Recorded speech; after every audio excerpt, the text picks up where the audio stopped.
All right. Yeah. Well, yeah, I'm Roger Hallam, a co-founder of Extinction Rebellion. I'm a founder, member of the new British political party, anti-political party, Burning Pink.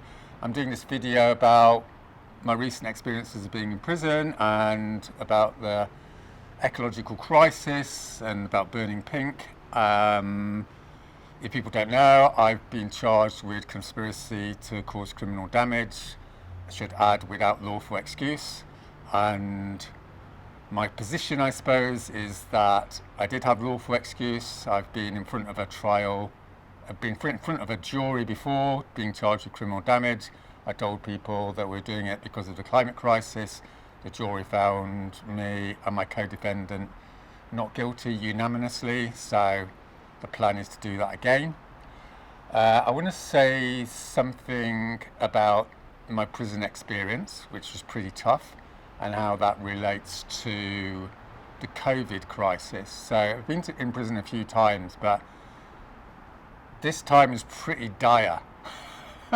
What more can I say? So I've actually done a list of what was going on. So I'm just going to run through it a little bit because I think people should know.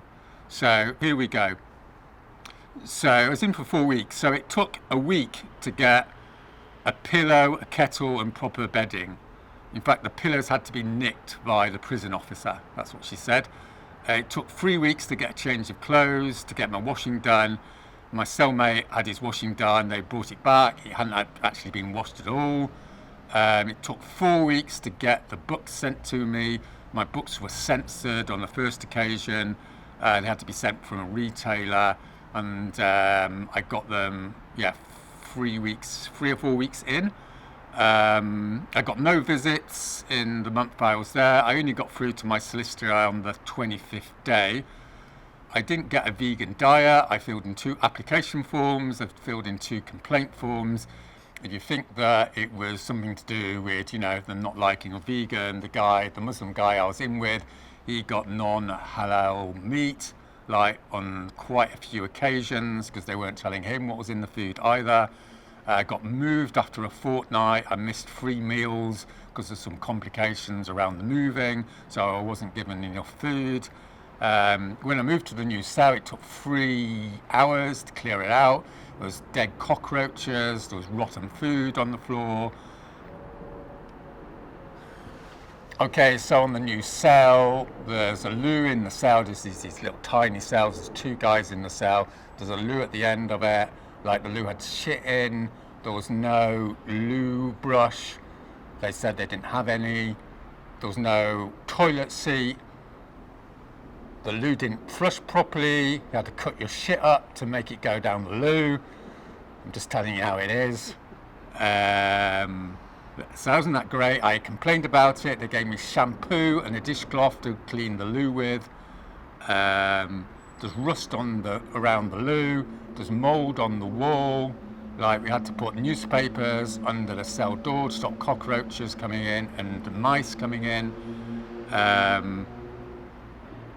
I was in for 2 periods of 6 days when I was only let out once. So usually in a prison they let you out every day. So for 2 weeks, I was only let out once. Who knows why?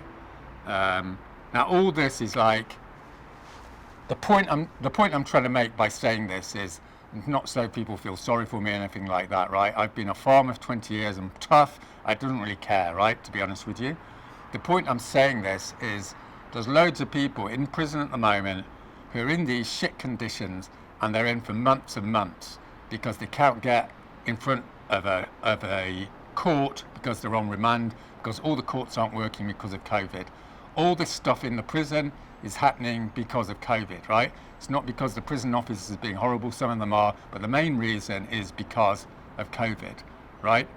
And what COVID is, of course, is a continuation of the ecological crisis, which gets worse by the month and the year.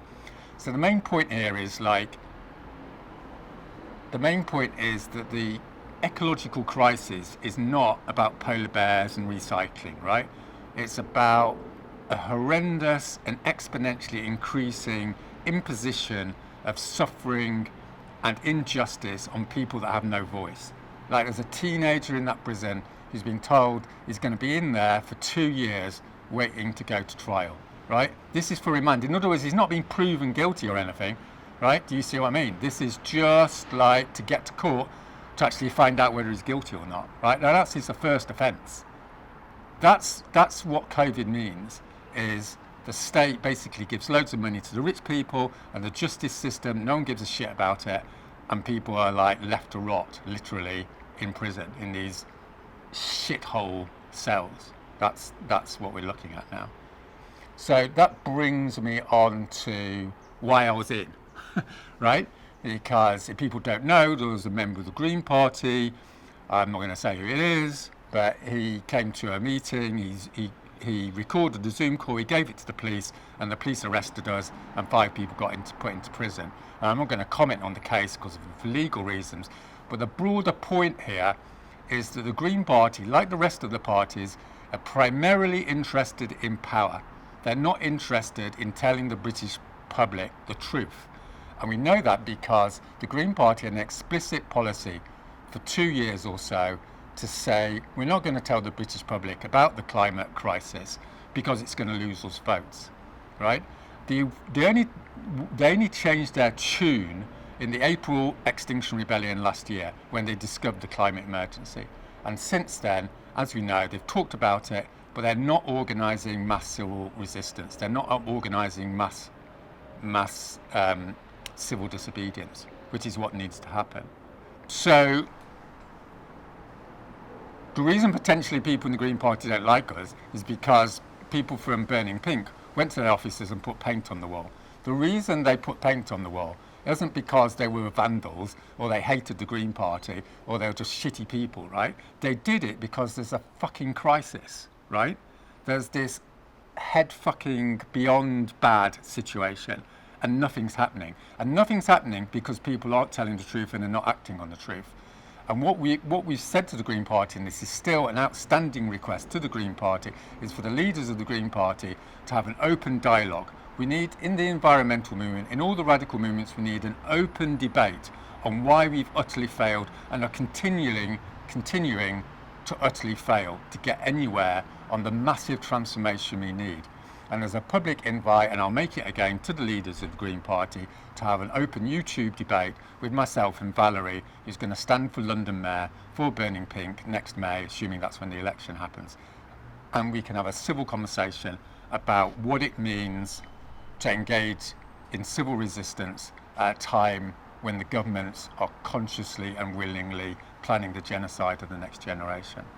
So that leads me on to the sort of broader point, which is that for me, 2020 is not the year of COVID. 2020 is the year when the scientific community finally confirmed what everyone knew and what everyone's been saying privately for the last few years, which is basically it's over, right? The ecological crisis is now locked in. The climate crisis is locked in. So there's papers out this year that have said, even if we don't put more carbon into the atmosphere, the Arctic ice in the summer is going to be melted by between 2035 and 2050. And I personally had a private conversation with a world expert, right? A world expert on Arctic ice, like 2 or 3 weeks before I went into prison. Because I get to talk to these people. Being a co-founder of Extinction Rebellion, you get to talk to all these important people, for better or worse. And he said to me, Roger, it's going to be 2025. You can look at the charts, right? It's going to be 2025. Like, this guy's been at Cambridge University for 30 years, right? He's not an idiot. He's an expert. So you can listen to these people or not. So that's the first thing. The second thing is, like, the scientific research that came out this year confirmed that, again, even if we stop putting carbon into the atmosphere, right, the ice on Greenland is going to melt. It's going, right? Even if we don't put more carbon into the atmosphere. So that's 7 meters of sea level rise, which are locked in. 7 meters of sea level rise mean that every single global city is going to get swamped, right? Is going to get flooded. Right? That's billions of people are going to have to evacuate. That's already happening. Right? Do you see what I mean? This is not like something that might happen or something we can stop. It's already happened. Right? It's locked in. And the third thing is The research that's come out this year has confirmed, which has been in various papers, over the last few years, and this is one of the biggest scandals, is people have been told that you stop putting carbon into the atmosphere and suddenly it doesn't get warmer. It's pure bollocks, right? Everyone in the scientific community knows there's a thing called a carbon lag. You stop tomorrow, it's like trying to stop an oil tanker, right? The carbon that you've already put in is still got to come out into extra warming, and that's going to carry on. It's confirmed this year it's going to carry on for another 20 years. And that's before you factor in the loss of the Arctic ice and the methane and the forest fires and all this shit stuff that's been happening. So that's the extent of the crisis we're in. And that's why people are going to prison. And that's why burning pink is causing a rumpus, let's put it like that, right? Because it's not working. And no one's talking about why it's not working. No one's talking about why the civil society organisations in the UK and around the world are sitting there still doing everything that they were doing for 30 years when carbon emissions went up by 60%, right? We need to start talking about what's necessary. And we all know what's necessary, which is civil resistance, which means people getting arrested, people going to prison and doing it over and over again. And Burning Pink has been set up to make clear that morally and strategically the political class has to be removed. As a class, the whole of the political class is guilty of what's been happening for the last 30 years. It needs to be removed from power. And those people, many of those people, need to be on trial. They don't want to be putting us into prison. It's them that needs to be in prison. And they will be going to prison when the great British public, finally realise what shit's coming down the road. And the second thing that Burning Pink's doing is the positive side of it is to replace politicians with citizens' assemblies, which are assemblies of ordinary people who will come together and decide how they're going to reduce carbon and who's going to pay and how it's going to be organised in an equitable way, in a legitimate way, because they represent the ordinary people of this country. And they'll decide what happens. And if you look at the bottom of this video, there's a link there to a Zoom call where you can find out more and you can join. It's only £10 and all the rest of it, right? Because this video I'm not waffling, right? This video is about getting on with something, as most of my videos are. Okay. The final thing I want to say is, as I've said over and over again, the situation is beyond awful, right? It's beyond horrendous. There's no words to describe how bad it is. But don't shoot the messenger, right?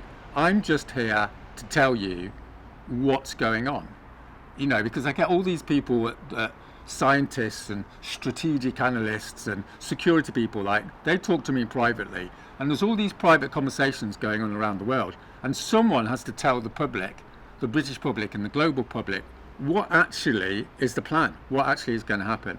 And that's what I see my role doing. That's something I intend to do, which is to tell people the truth regardless of how fucked up things are.